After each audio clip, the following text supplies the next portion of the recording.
So this is a 5-pack of Brita water filters, and it says to rinse this in cold water for 15 seconds before putting it in. So that's what I'll do.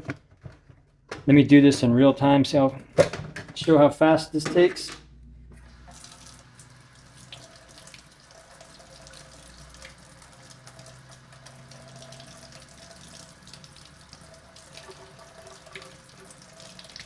I usually dump the first couple of pitchers that I put in there as well.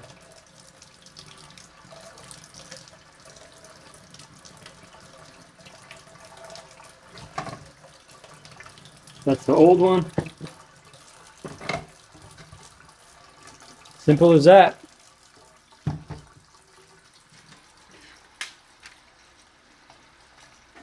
And like I said, I usually, when I put a new one in, I'll fill it up a couple times and then I'll just dump the first couple out. I don't know if that does anything, but it's just kind of a habit that I read that one time, so I just keep doing it. Anyways, there you go. Have yourself a wonderful day.